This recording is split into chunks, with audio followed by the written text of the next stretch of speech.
Hello and welcome to this Monday edition of the World Report, viewers. I'm Arjun, Samar, Mahendran. Let's take a look at what's making headlines around the world. US President Donald Trump and Chinese President Xi Jinping are expected to reach a deal to avert new 100% US tariff on Chinese goods and are also likely to meet in person soon at the upcoming APEC summit in South Korea's ancient city of Gwangju. Meanwhile, Treasury Secretary Scott Bessent has said following talks with Beijing's top trade negotiator that markets have responded instantly. Stock futures have climbed up across the board as investors are welcoming signs of stability in US-China relations and also a potential new chapter in trade cooperation. A lot of expectation building up to this meeting. But there are several things that India and the US side need to thrash out. The first one being the trade deal that seems to be progressing now, because we had seen in the recent past that there were several impediments to the deal. Those seem to have been removed now, but whether or not the next stage of discussions will be held soon, that is one of the biggest question. Trump has also sort of softened his stance on India, but he does keep repeating the rhetoric that India will stop buying Russian oil in order to get back in the good books of the US. India has so far not commented directly on that statement from the US, but these are some good signs. The 6th or 7th round of discussions, the trade discussions, when that will be held, that is the biggest question, because both the sides have met quite a few times in the last few months to iron out the details. There are several differences that they need to talk about, such as whether India will allow the US to have access to the Indian agriculture market. That is the biggest point of contention. So one can assume that these are the topics that would have been discussed in this big meet. External Affairs Minister Jaishankar has met US Secretary of State Marco Rubio at the ASEAN Summit sidelines. Jaishankar took to Twitter and appreciated the discussion on our bilateral ties as well as regional and global issues. Meanwhile, just hours before the meet, Rubio said US wants to deepen its relationship with Pakistan, but not at the cost of its long-standing partnership with India. Rubio also added that both nations understand the need for pragmatic diplomacy in today's complex world.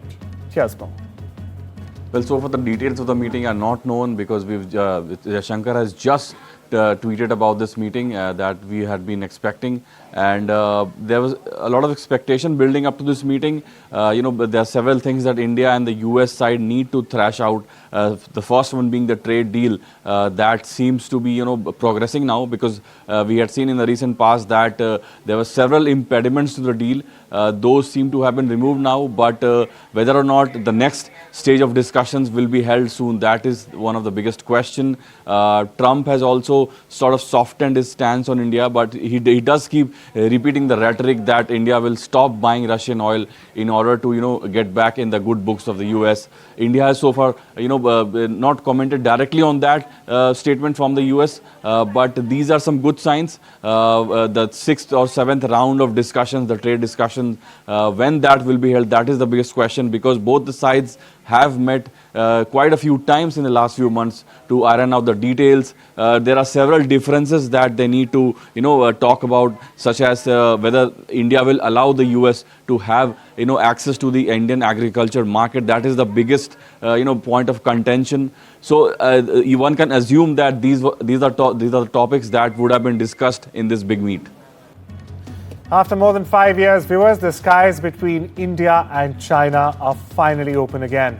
That's correct. The first direct flight since early 2020 took off from Kolkata on Sunday night. That's yesterday night. Indigo flight sequence number 1703 departed just before 10 p.m. bound for Gwangju, marking a new phase in post-pandemic cooperation. Now, more routes are also on the way, with Delhi-Gwangju flights starting the 10th of November and China Eastern launching Shanghai-Delhi service just a day earlier on the 9th. In fact, Air India is also working on a plan to start flights to Shanghai from New Delhi. Now, this moment is being seen as a major step towards rebuilding trust between the two Asian giants. The return of these flights follows years of diplomatic frost, border tensions, and pandemic shutdowns. But with both nations now navigating global economic pressures and also looking to boost trade, This renewed connection could very well signal warmer ties. We shift our focus to the UK, where police have launched an urgent manhunt after a racially aggravated rape of a young woman in Walsall in northern England. Now, the victim, believed to be of Indian Punjabi heritage, was attacked on Saturday evening in the Park Hall area. East Midlands cops have released CCTV footage of the suspect, right as you see there on your screens, viewers. They're describing him as a white man in his 30s with short hair and dark clothing, and are also appealing to the public for information. Furthermore, detectives are saying that this was an appalling and targeted crime. Specialist teams, meanwhile, are currently working to find the attacker. Community groups have also expressed deep concern, noting that the assault comes just weeks after a similar racially aggravated rape of a British Sikh woman nearby. Police have increased patrolling and are urging everyone with CCTV or dashcam footage to come forward immediately. We shift our focus back to the US, where President Donald Trump said on Saturday he was hiking tariffs on Canadian goods by an additional 10%. This as fallout continued over a Canadian anti-tariff ad that featured late US leader Ronald Reagan. Now, the announcement comes 2 days after Trump said he had terminated all trade talks with Canada over what he terms the fake ad campaign.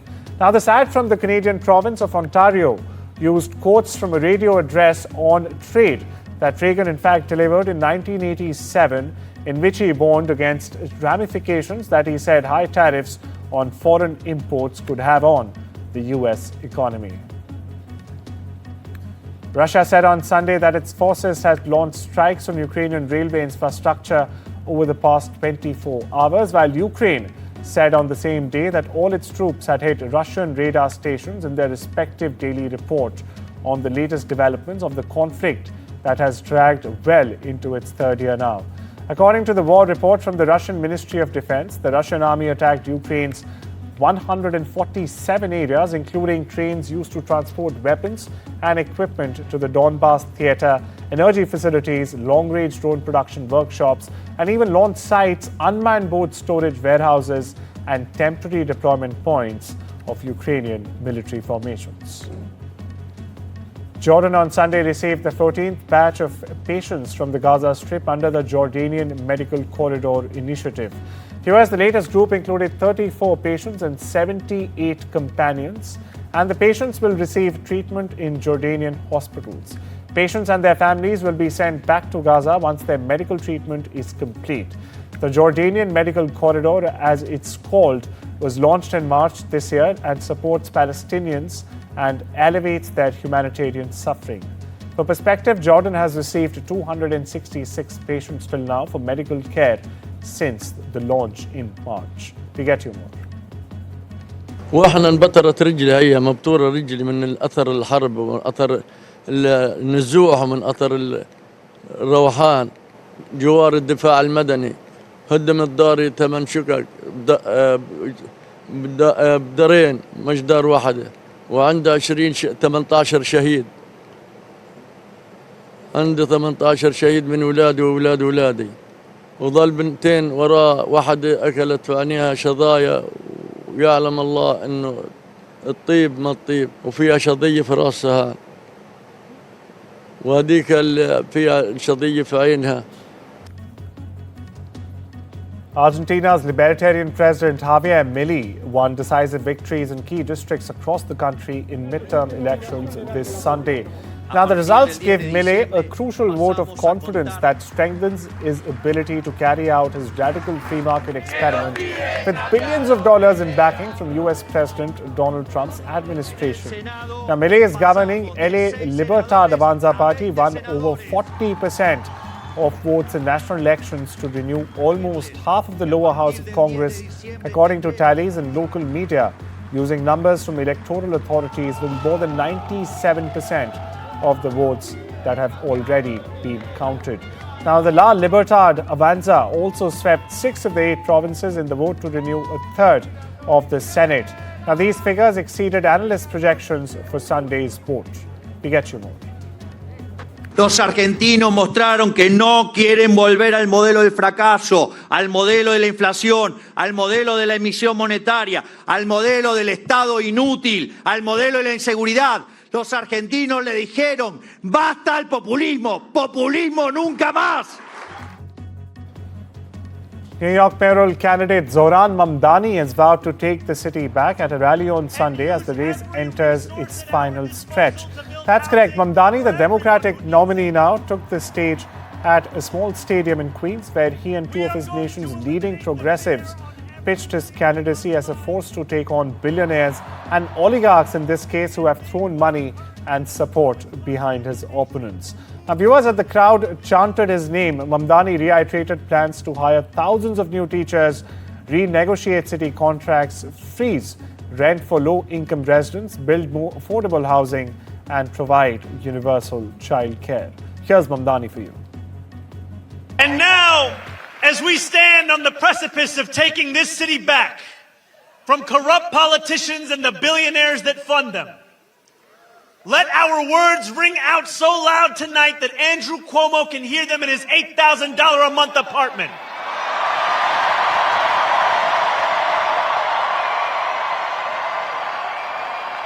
Let them ring so loud so that he can hear us even if he's in Westchester this evening. Let them ring so loud that his puppet master in the White House hears us.